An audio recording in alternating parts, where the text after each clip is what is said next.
Am I the astronaut for what I, 32 female, said to my husband, 28 male? This year, I, 31 female, and my husband, 28 male, decided together to host his friends at our house again for a Halloween party. We just had it this weekend, 10/25, because we have different plans for the actual Halloween night. It was our second year hosting the party at our house, and after the party, I said some things I regret. I also said that I never want to host another party at our home. Am I the asshole for what I said, or even the way I said it? Here are the issues I brought up. One of the issues was how intensive the preparations were for me. He agrees that I, in his words, did most of the heavy lifting leading up to the party. I bought 1920s themed decorations, painted a sign for our speakeasy, hung lights, and cleaned the entire house. I do admit I have high standards for cleanliness and what the atmosphere should feel like when it comes to hosting, but I felt frustrated that I was left to do a lot of the work while he got to go to the gym or nap, and also that his office was pretty dirty before the party and he didn't clean it like we had talked about. So I did a quick clean on it before the party started. I also did not feel like everything I wanted was clean by the time the party started, so my energy was tired and a little hectic at the beginning. My second issue was the criticism and contempt I felt from him anytime I gave feedback about things he was working on for the party. As an example, he made up trivia questions and asked me to do a practice run for time. I told him a couple of times when I didn't understand a question because of the wording, and I noticed a look of genuine irritation or maybe anger across his face, which made me leave the room.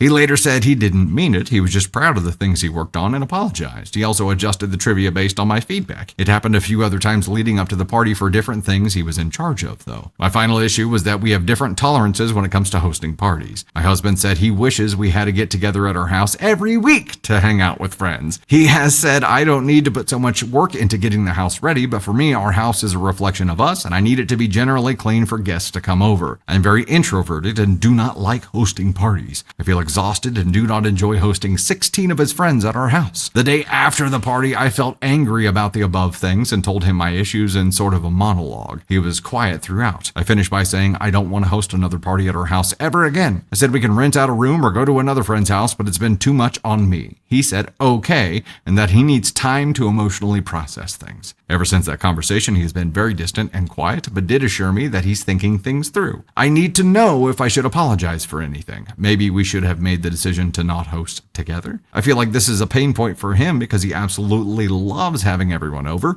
I'm not sure what to do or if I'm being the asshole. I know I probably didn't deliver that ultimatum to him in the most delicate way. I'm not sure where to go from here. Am I the astronaut? Let's chat about it. Shall we? Joyce? What do you think, Joyce? I don't think she's the asshole. I mean, we're the same way. We both want our house to be the same level. You might be a tick higher than me, but for the most part, like we both have certain expectations that we put on ourselves to host a party. And it sounds like their expectations do not match. And so there's conflict over her expectations versus his. I don't like when she said he gets to go to the gym and nap while she's preparing everything. And that may be happening because of their inequality of expectations to host. But if you are going to host, you have to rise to the occasion of the person who expects the most, if that makes sense. Like you have to be able to meet somewhere at their level. Otherwise, you're asking someone to be uncomfortable, and you do the work together leading up to the party. And it doesn't sound like he's helping as much as he should. And I don't think that she should have to ask him to help if they're hosting. And she keeps saying his friends. So if they are hosting, they are his friends, and it's not a mixed group. Like she's doing this for him. I think it would be in his best interest to make a pointed attempt to help her in whatever way she needs. The week leading up to the party is going to be less stressful if you have two people pitching in at 100% versus just one. So here's the question that I have, and this is probably the main issue for the majority of couples out there when it comes to division of duties and preparing for hosting some kind of gathering of any kind. Mm-hmm. You know, OP, what needs to be done. Was there ever a communication that says, here's the list of things that need to be done, here are the things I need you to take, here are the things I'm going to take? Because I seriously doubt that conversation ever happened. What probably happened is what happens with most couples, where you've got the list in your head, you're overwhelmed because of that list. His list is like one thing. in his head, right? So you've got a list that you're overwhelmed about. In his mind, he may not know that he needs to step up and do all of these things. In his list, he's got his one thing that he said he would do that he didn't even do, which is a fail. But he doesn't know how much there is to do, because right now you've simplified that to you're going to take care of that stuff. And he's got this one thing.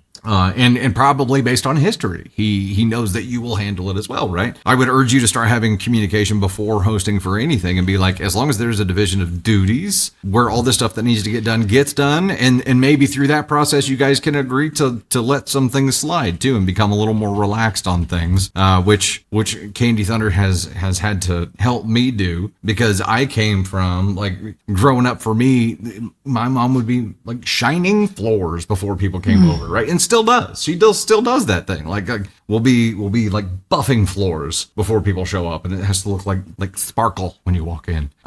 We got 5 kids. Like, having our place sparkle is going to be an unreasonable thing, right? So come to some kind of common ground and communicate about it. I think that's probably the biggest thing. I think the common ground is it can't be his level. Like, it doesn't sound like his level is anything. And I understand what you're saying about the list, but communicate and have him write his own list. Yeah, okay. You know what I mean? Like, hand it back to him. Like, it's like what's for dinner every night, always falling like on one person. Like, it's constantly having to think about it. And it's like, if you can throw a dart in your own home and say, damn, I need to clean this up, it needs to clean. And she did ask him to clean one thing and he didn't do it. And she ended up having to do it. So, I mean, I don't think this is like I think this is her getting fed up. And these are the little things that amount to the very big things. He lives in the home. Like, he knows what it takes to get ready for a party. Help her out. And help her out and do it. Like, you know what? And like, and she did ask him to do something. She did it all and asked him to do one thing and he didn't do it. Yeah. So